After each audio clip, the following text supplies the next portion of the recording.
آج بھی معجزے ہوتے ہیں۔ درود ابراہیم پڑھنے والے لوگ اپنی آنکھوں سے مشاہدہ کرتے ہیں کہ معجزے آج بھی ہوتے ہیں۔ اس قدر میٹھا اور پیارا درود ہے کہ پڑھنے والے کو اس کی مٹھاس بھی محسوس ہوتی ہے۔ درود ابراہیمی ایسا درود ہے جو اللہ کے نبی صلی اللہ علیہ وسلم کے ایگزیکٹ الفاظ ہیں اور آپ صلی اللہ علیہ وسلم کا بتایا ہوا درود ہے۔ صحابہ نے نبی صلی اللہ علیہ وسلم سے پوچھا، یا رسول اللہ آپ نے ہمیں یہ طریقہ تو بتا دیا کہ آپ پر ہم سلام کیسے بھیجیں، لیکن یا رسول اللہ ہمیں بتائیے کہ ہم آپ پر درود کس طرح بھیجیں۔ تو نبی صلی اللہ علیہ وسلم نے درود ابراہیم تلقین فرمایا جو آج ہم نماز میں پڑھتے ہیں، اور اگر ہم وہ نماز میں نہ پڑھیں تو اس کے بغیر ہماری نماز ہی قبول نہیں ہوتی۔ ایک شخص تھا جس کا نام بشیر تھا، 45 ایئرز تک وہ درود ابراہیم روزانہ پڑھتا تھا۔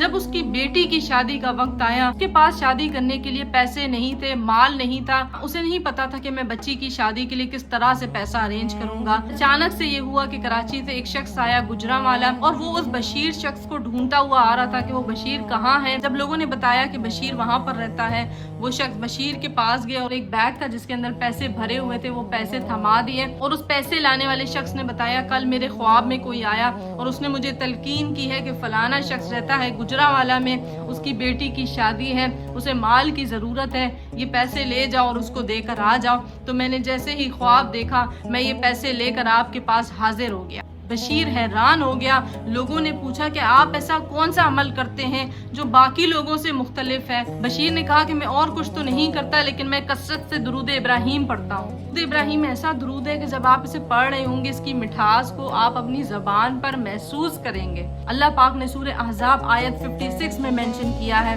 بے شک اللہ اور اس کے فرشتے نبی صلی اللہ علیہ وسلم پر درود بھیجتے ہیں، اے ایمان والو تم بھی رسول اللہ صلی اللہ علیہ وسلم پر درود و سلام بھیجا کرو۔ درود پاک کا جمعے کے ساتھ بھی خاص تعلق ہے۔ جب ہم جمعے کے دن درود شریف پڑھ رہے ہوتے ہیں تو ملائکہ ہمارا نام لے کر مینشن کرتے ہیں کہ یا رسول اللہ صلی اللہ علیہ وسلم فلاں بن فلاں، یعنی کہ فلاں شخص آپ کے اوپر درود و سلام پیش کر رہا ہے۔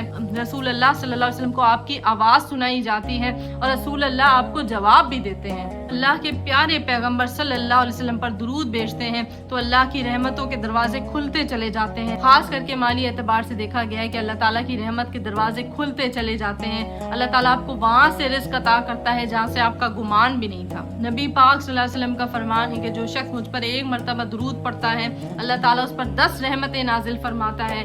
جو شخص مجھ پر 10 مرتبہ درود پڑھتا ہے اللہ تعالیٰ اس پر 100 رحمتیں نازل فرماتا ہے۔ اب آپ خود ہی بتائیں کہ جس شخص پر اللہ کی رحمتیں نازل ہو رہی ہوں تو اس کی زندگی میں تو تمام پریشانیاں، تمام غم اللہ تعالیٰ ختم کر دیں گے، اس پر اپنی رحمت کے دروازے کھول دیں گے۔ ایک عورت بتاتی ہے کہ میرا شوہر مجھ سے بہت زیادہ لڑتا تھا، ہر وقت جھگڑا کرتا رہتا تھا، بد زبانی، بد کلامی، گھر میں ہر وقت بے سکونی رہتی تھی۔ وہ عورت کہتی ہے میں نے دن میں 500 مرتبہ درود ابراہیم پڑھنا شروع کیا اور اللہ تعالیٰ نے میرے شوہر کو ایسا تبدیل کر دیا، میرے گھر کا ماحول اچھا کر دیا، اللہ تعالیٰ نے میرے گھر پر اور مجھ پر اپنی رحمتیں نازل کرنا شروع کر دی۔ ایک شخص جس کو لکوا کی بیماری ہو گئی تھی، اس کے اندر آپ کا چہرہ ٹیڑھا ہو جاتا ہے۔ جن کا بی پی ہائی کا ایشو رہتا ہے اس کے اندر آپ کا چہرہ ٹیڑھا ہو جاتا ہے۔ وہ ایسا مرض تھا جس سے کیور کرنا، جس سے ٹھیک ہونا بہت زیادہ مشکل ہو گیا تھا اس شخص کے لیے۔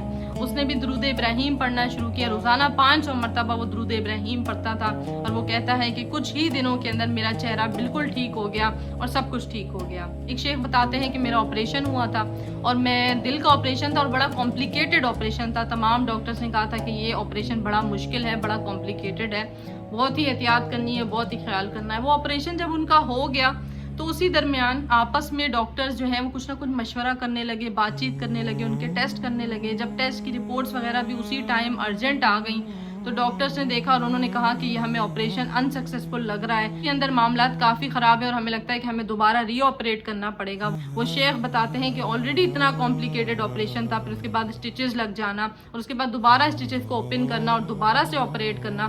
وہ شیخ بہت زیادہ گھبرا گئے۔ وہاں پر ایک نرس گھوم رہی تھی، وہ نرس آئیں اور انہوں نے شیخ کو دیکھا کہ بہت زیادہ گھبرائے ہوئے ہیں، ان کو تسلی دی اور کہا کہ یا شیخ، اے شیخ، اللہ کے نبی صلی اللہ علیہ وسلم پر درود پڑھنا شروع کر دو۔ وہ شیخ کہتے ہیں کہ میں نے کچھ بھی نہیں سوچا اور جیسا اس نرس نے کہا کہ اللہ کے رسول پر درود پڑھنا شروع کر دو، میں نے درود ابراہیم پڑھنا شروع کر دیا۔